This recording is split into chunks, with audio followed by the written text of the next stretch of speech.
요한이 전한 거룩한 복음입니다. 주님 영광 받으소서. 그때 예수님께서 제자들에게 말씀하셨다. 이것이 나의 계명이다. 내가 너희를 사랑한 것처럼 너희도 서로 사랑하여라. 친구를 위하여 목숨을 내놓는 것보다 더 큰 사랑은 없다. 내가 너희에게 명령하는 것을 실천하면 너희는 나의 친구가 된다. 나는 너희를 더 이상 종이라고 부르지 않는다. 종은 주인이 하는 일을 모르기 때문이다. 나는 너희를 친구라고 불렀다. 내가 내 아버지에게서 들은 것을 너희에게 모두 알려주었기 때문이다. 너희가 나를 뽑은 것이 아니라 내가 너희를 뽑아 세웠다. 너희가 가서 열매를 맺어 너희의 그 열매가 언제나 남아있게 하려는 것이다. 그리하여 너희가 내 이름으로 아버지께 청하는 것을 그분께서 너희에게 주시게 하려는 것이다. 내가 너희에게 명령하는 것은 이것이다. 서로 사랑하여라. 주님의 말씀입니다. 그리스도님 찬양합니다.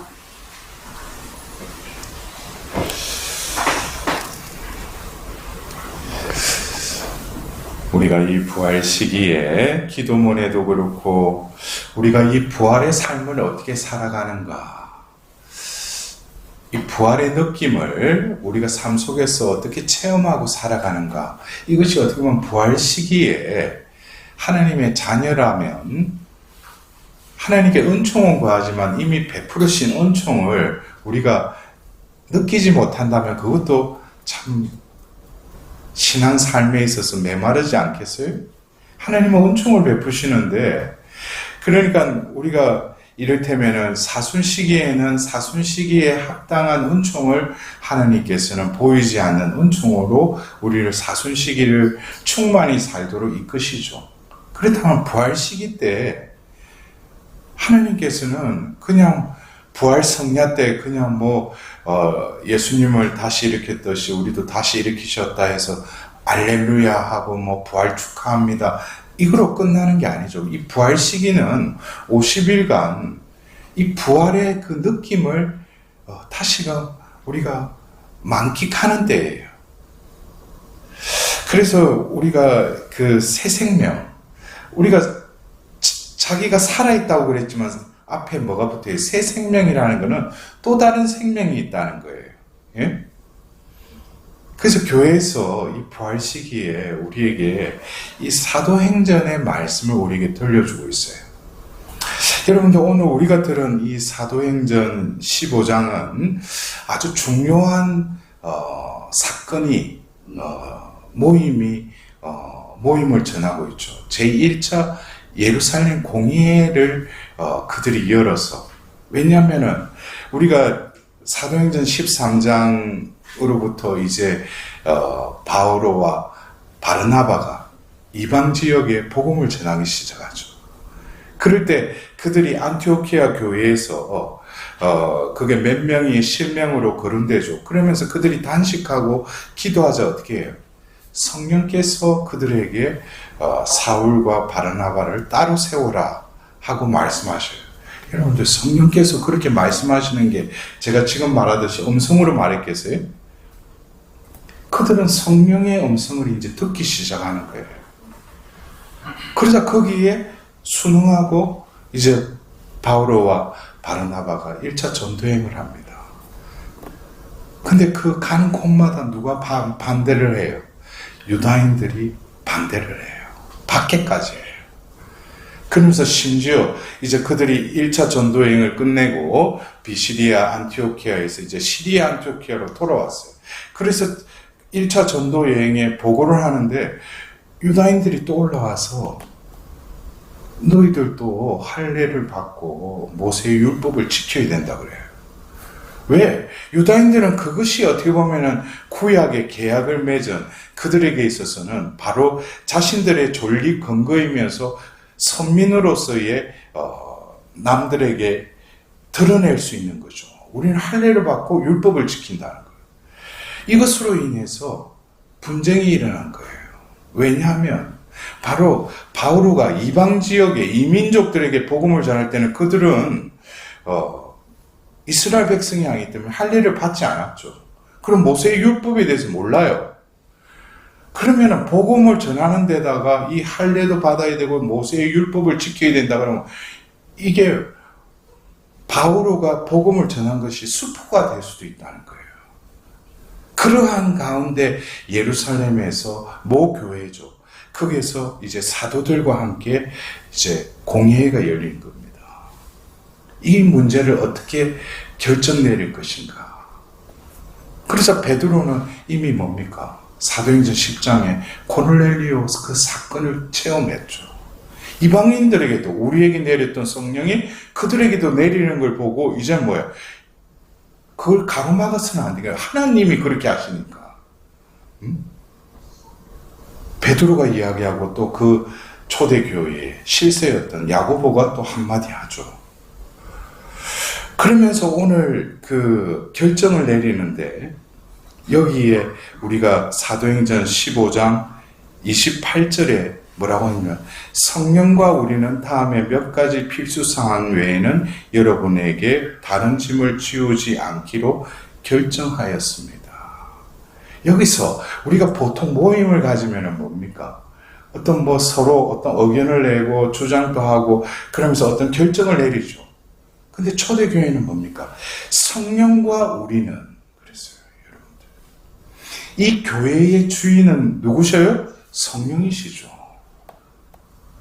그래서 우리가 자칫 교회 안에 여러 어떤 모임들이 있어요.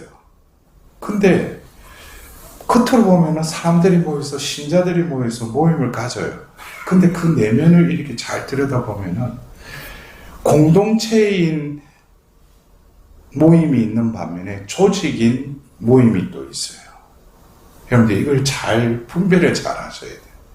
공동체라고 하는 것은 그 말 그대로 그 모임을 이끌어 가시는 분이 누구예요? 성령이셔요.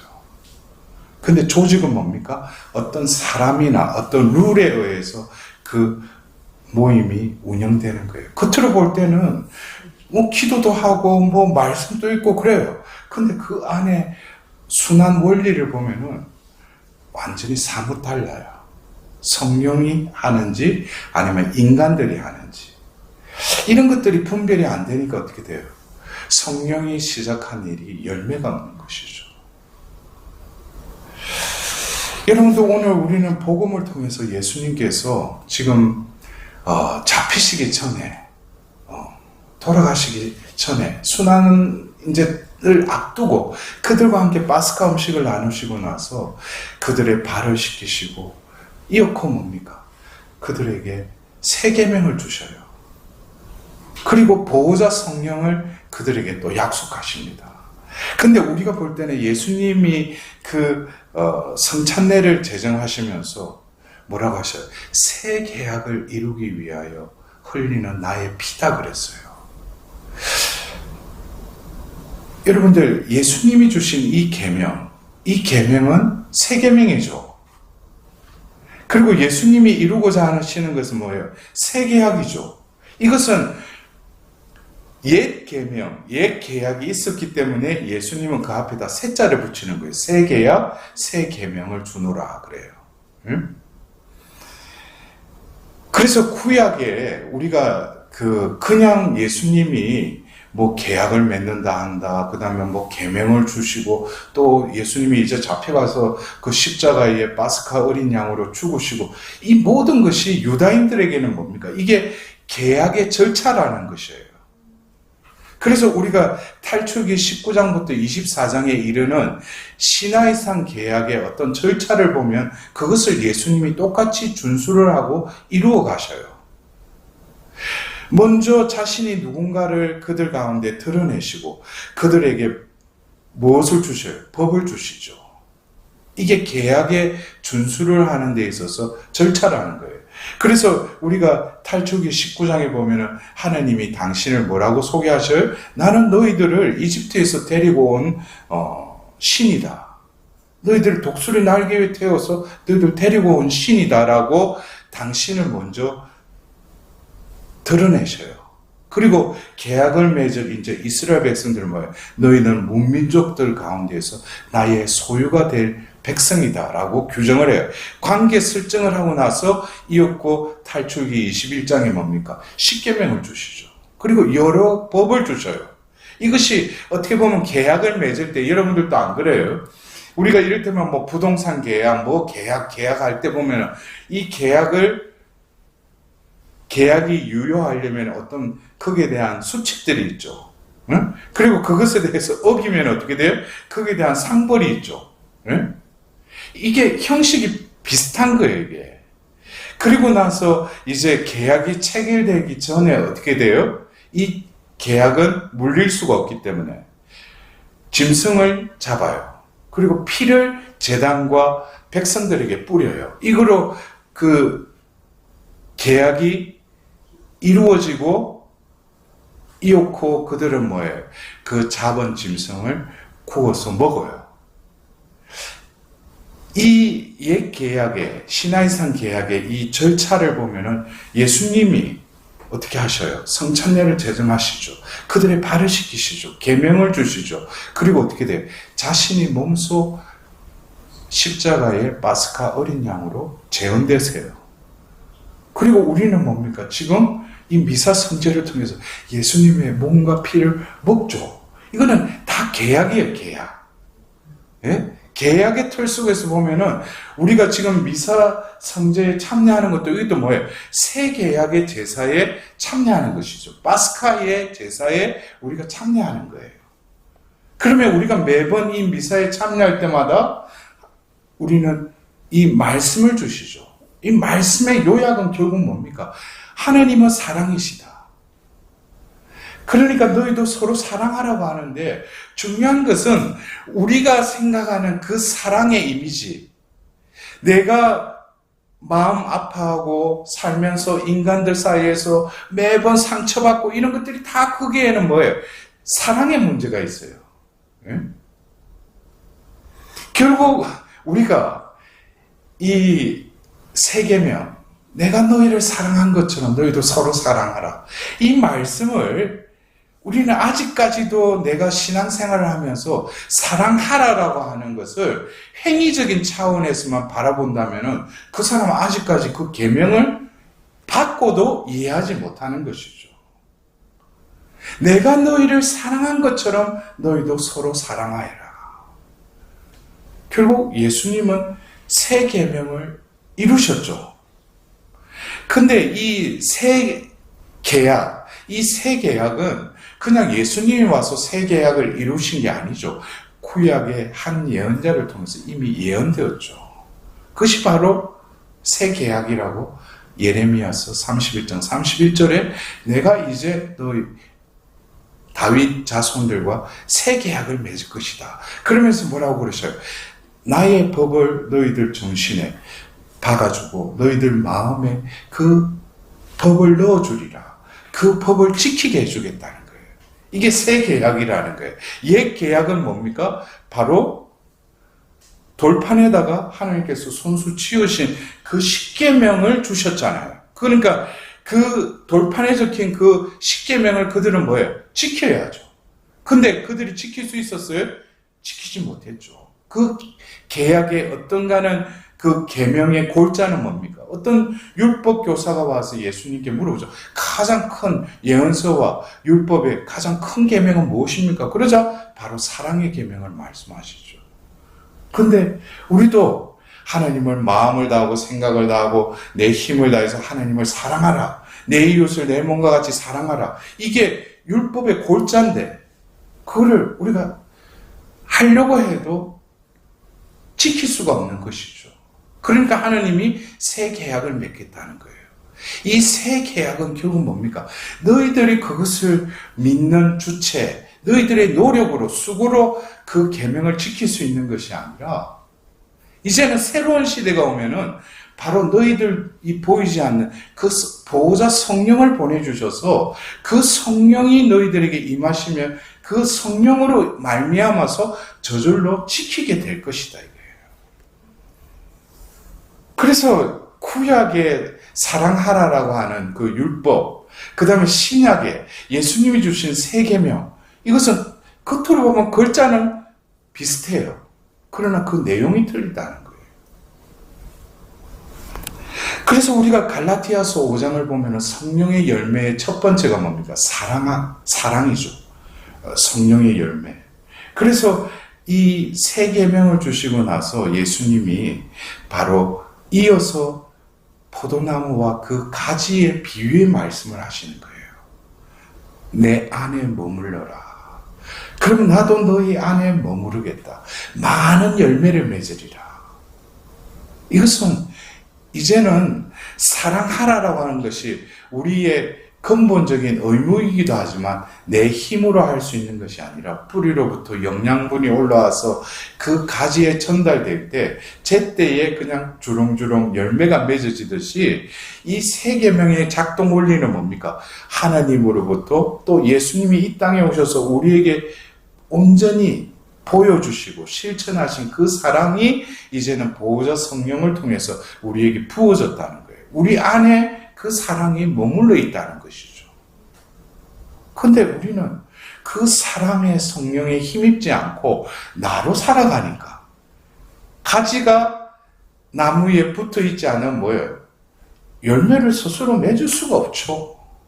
그러니까 백날 자기는 누구를 미워하고 누구는 또 자기 위주로 사랑하고 이게 다 뭡니까? 나무와 가지의 비유로 따진다면 그 나무에 붙어있지 않는 거예요, 가지가. 자기 식대로 사랑하려고 하니까. 그러니까 어떤 때는 해피한 것 같아도 어떤 때는 뭐예요? 공허하고 또 뭔가 상처받은 것 같고 또 그 사람만 보면 미워하는 게 다 그게 뭡니까? 그게 나무에 붙어있지 않은 그 가지인 격이에요. 그래서 존재와 존재의 어떤 연결고리가 형성이 되고 이제 내 안에 사랑이 작동을 하면은 내가 사랑하는 주체가 아니라 하나님의 사랑의 영으로 저절로 내가 사랑하게끔 된다는 거예요. 여러분들 너무나 잘 아시는 그 고린도일서 13장의 사랑의 송가를 보십시오. 사랑은 내가 사랑해야 할 어떤 행동의 교준이기도 하지만 바오로 사도가 적어놓은 사랑의 송가에 그 사랑을 보면은 인격을 말하는 거예요. 나는 참고 오래 참고 모든 걸 덮어주고 교만하지 않고 사랑의 성령이 머물면은 내 존재가 바뀌어요. 내 인격이 하나님의 성품을 닮아가요.